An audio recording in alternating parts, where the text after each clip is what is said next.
Here we are. Eric's on Ed's Buckaroo. It's our Tennessee Walking Horse gelding. We're going to do like a kind of a status of where he is right now. Eric's mic'd up too, so he can give you his impression. I love this horse. Yeah, he's my favorite. He's your favorite. Yeah. But it's also one I've been riding the longest too, so. He does look like an old, even though he's young, he looks like an old, you know, like an old cowboy's horse, you know. Yeah, he's a good one. He's gotta get his obligatory poop out. That's a normal thing with horses when you get into them. Ed's got 50 favorites, and this is just my only favorite. Yeah. I always say I got 40 or 50 favorites. Yeah. I just love them all. They're sweet. Now, you didn't even warm this horse up or anything. No, I just climbed on him. Yeah, he just climbed on right now. So this is the kind of thing you can have. You just put a good making foundation. sure he's relaxed, and Yep. I can feel he's rounded up in his back. I can feel it. He's ready to work. I think this horse really enjoys it, honestly.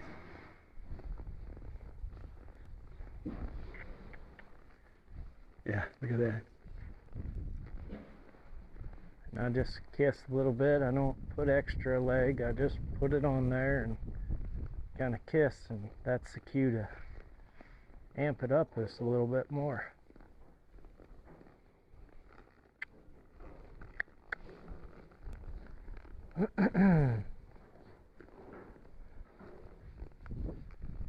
But I always start just doing a few circles, seeing how well they're listening to me and if they're full of energy, or, you know, just kind of feel them out.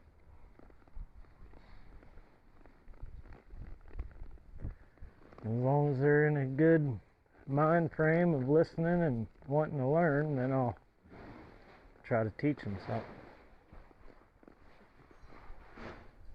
Haven't really worked a lot on collection or anything, but something maybe we can work on here in a minute.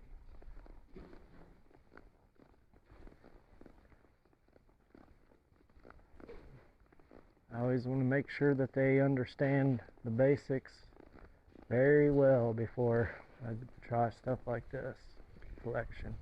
Hey, can you run through, Eric, what how we start a horse in the rope halter and then how we progress? Yeah, so always ride them in the rope halter as long as it takes, usually about 60 days. And once they start getting real soft in that halter, then we'll just put a snaffle on them and tie them up and just let them lick on it and chew on it. And then I'll ride them with the snaffle and the halter with no reins, so they can feel the bit but no pressure. And then I'll ride them with the reins attached as well as the halter, so everything together, kind of like the two rein.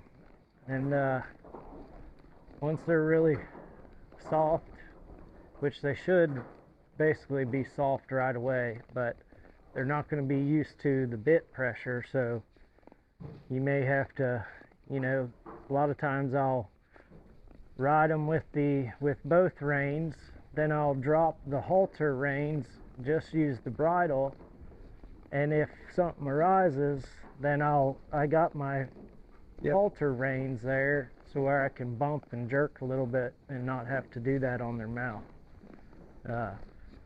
Once they're really soft in the snaffle and doing all your lateral stuff, and you can move the front end around,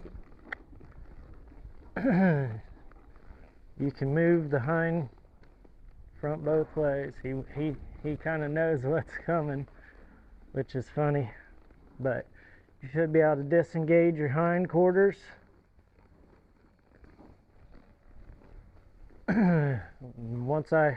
Usually I teach them this first, disengage. Mm-hmm.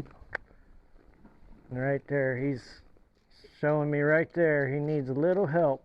So I'm gonna block with my left leg there and push with my right. Block with my left, push with my right. There we go. Once I teach him that, and then I will work on the side passing.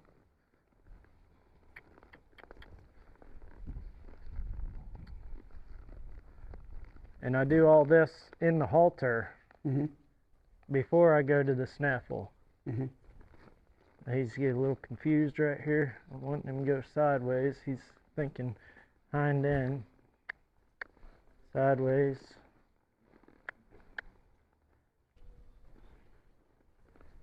Good.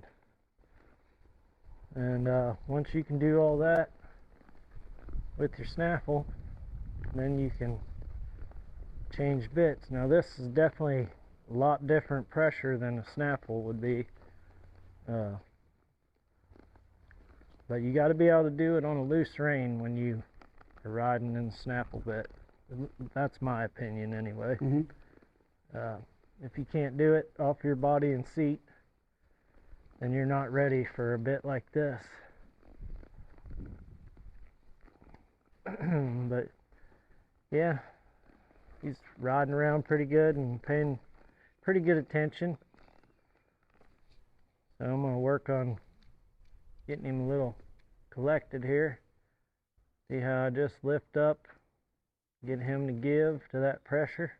And what does this bit do, like the Santa Barbara cheek piece with So as soon as I let go, by the way it's weighted, all it's doing is, because of how the curb chain is set up, it's just coming off of his tongue, just a little bit. Yeah. Not poking him in the mouth or up in the roof of his mouth or anything like that. But it's just coming off of his tongue just a little bit. But you can see just me doing this. Yep. And you can barely see my hand move. Yep. Is getting a response, so. And the heavy weight of the bit helps it to have a quicker release, right? And it helps him carry his head, so I don't have to do it for him. Yes. Pressure there. Mm-hmm. That's cool. So I'm gonna shorten my reins up here a little bit and kind of get him. I got slight pressure with just above my upper calf, slight pressure there, and then I'm gonna release. I'm gonna slide. See, he thinks it means stop. Wait for him to collect. I got slight pressure on my knees here, upper calf, sorry, just below my knee. Wait there, I like that. Keep riding.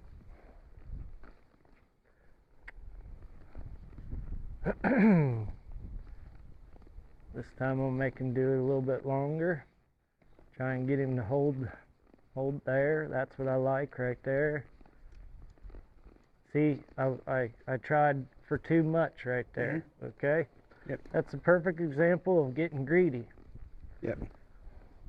He was saying, I'm doing it. There, like that. And then he offered you And something else. I didn't release quick enough, and he tried something different. Yep. So I'm just gonna ride him here, try and get him to get soft, bridle up a little, there. So I always start with just a little bit of pressure, and when I'm saying a little, that's what I'm doing. Mm-hmm. Very little pressure with my legs. Just squeeze just a little bit. I want him to lift his back and get round. So now I'm going to add my hand here. Wait for him to get round here. I felt it in his back. Wait for the face to get soft. There. don't get too greedy. And give him a big loose rein now and just let him walk it off.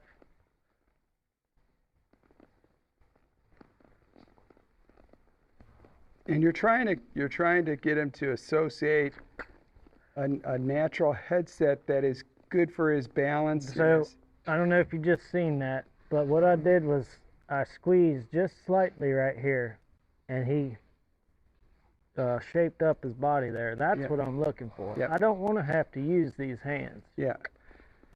They're only there to help support my body. So I'm going to put just a slight bit of pressure on with my leg there. There, good. That's what I'm looking for. Horses can justify about 1 million things with your legs. Mhm. They will figure it out, I Yeah. promise you. It doesn't just mean go faster. Right. Yeah. At least that's not how I train a horse, you Right. know. And the whole point is to, To, like you always say, to let the horse be responsible There. for its own feet. And you shouldn't have to micromanage everything. In the training stages you do, but once they get it, it's good. So I'm just gonna, a little bit of leg pressure here, and just squeezing just below my knee, upper calf. Just a little bit. Waiting for him there. There, good. Squeeze my legs. Now I have done this at the standstill. That's why he kind of knows when my legs come on. See how my legs come on. Now he's ignoring it, so I'm going to add my hand. There, good. So my legs come on. He's ignoring it. There we go.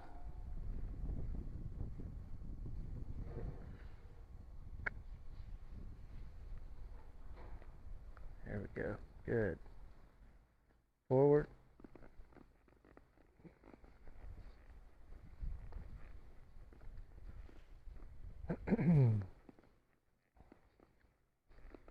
There, he's kind of holding it himself. My legs are just barely on it. There, you see it? Mm-hmm. Legs are just barely on him. I'll try and give him the benefit of the doubt. Add the reins just a little. There we go.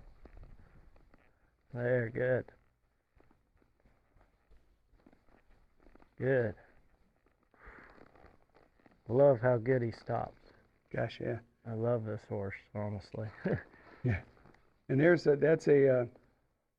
what we're trying to do is get to the horse's mind, and we're not, you could, like I've seen people use tie downs, all sorts of crazy stuff.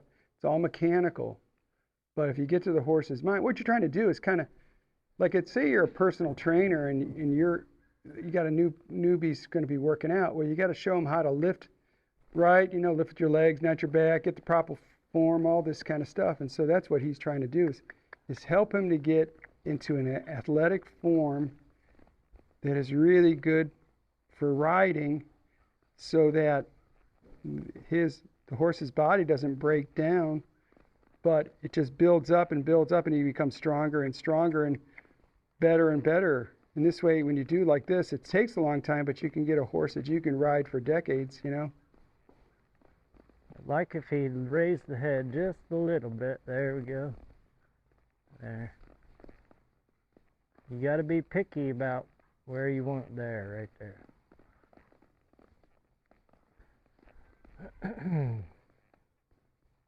There, good. Now I'm not going to sit here for 45 minutes and do this either. Yeah. That's probably about, I'm going to turn and go the opposite direction. And I'm going to practice it a little bit that way. And that's about it. Mm-hmm. And every day, every time I pick up, I need him to bridle up. And just keep remembering, if he doesn't, wait for it to happen. Squeeze just a little bit. There we go.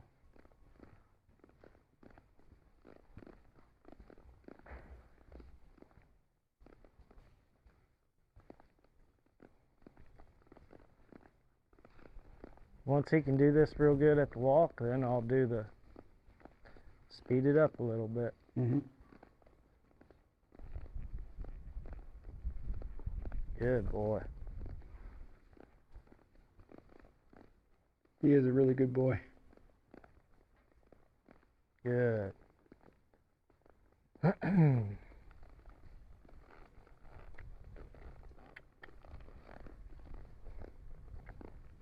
He's definitely in the learning mood because he's wanting to go slow and Yeah. really think about stuff.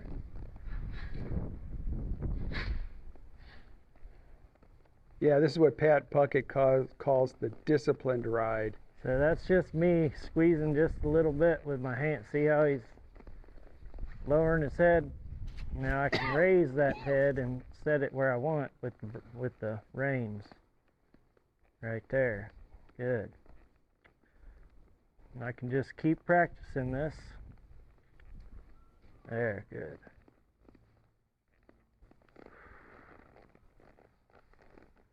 It's always good to stop and let him think about things. That's great. He did great. Yeah, you don't want to get in a rush when you're trying to teach the fine-tuned stuff. That's great. Thanks for watching. Should people subscribe? They should. Hey, smash that like button and subscribe. Hit that notification bell. Thanks for watching.